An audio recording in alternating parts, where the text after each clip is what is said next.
time to weave one's way out of Dunkirk.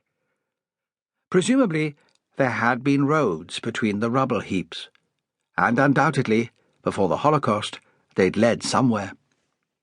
But now there was nothing but a maze of treacherous, potholed tracks, meandering aimlessly between a network of railway lines and flattened buildings.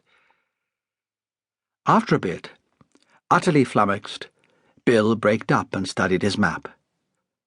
The first sizable place on his route was Cassel. But how the devil was he to break out of this shambles onto the appropriate road? So far he hadn't noticed a single signpost. He remembered that road all right. The long, hellish strip of pavé, down which the disintegrated but undaunted BEF had jerked its way toward salvation.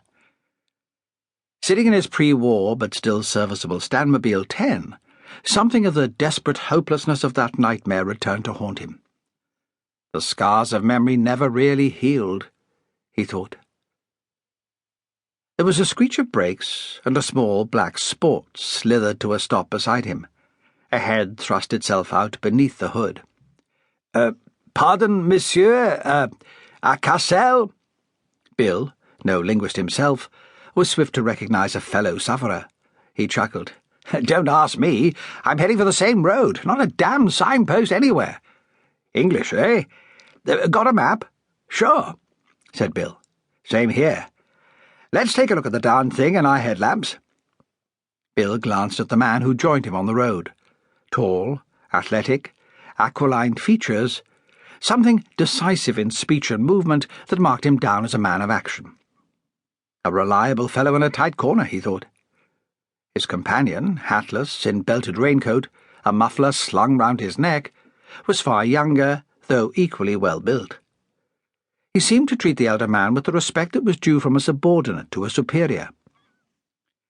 Barely had they gone into a huddle, however, when an early workman in a shabby overcoat and the ubiquitous blue beret, evidently intrigued by the setup, jumped from his bicycle and crossed over to them.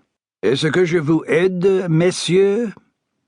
Bill explained in halting French that they were anxious to get onto the road to Cassel. "Ah, that is simple, monsieur. Follow me. I will ride ahead. You keep me always in your headlights." 10 minutes later, the good-hearted fellow, who had been pedaling like a madman, slowed down and indicated with a violent wave of his arm the route they were to take. Bill leaned out and yelled his thanks, glancing back to see if the second car was following. A few hundred yards further up the road, it drew abreast, and for a brief time the two cars ran level. "Okay," shouted Bill. "Yes, thanks. Where are you making for?" "Paris," came the answering yell. "And you?" "Reims, first stop. After that, down the Rhone Valley to the Côte d'Azur." "Well, I hope it keeps fine for you. Good hunting." "Thanks. And the same to you." With a lifting drone, the little black Sport suddenly drew ahead, and a few seconds later vanished behind an enormous camion that was lumbering with infuriating complacency down the very centre of the highway. 3. Detective Inspector Meredith of the CID turned to his companion and observed sardonically, "For Pete's sake, relax, my lad. I'm not going to hit anything." "It's this right-of-the-road rule, sir. Can't get used to it." "You will, after another 800 miles. By the way, sir, what was the idea of telling that bloke we were heading for Paris?" "Professional discretion, Strang. We're ever here on a job, remember? No point in advertising our destination." "But damn it all, sir, he's also making for the Riviera. We'll probably run against him. Look a bit fishy, won't it?" Meredith laughed.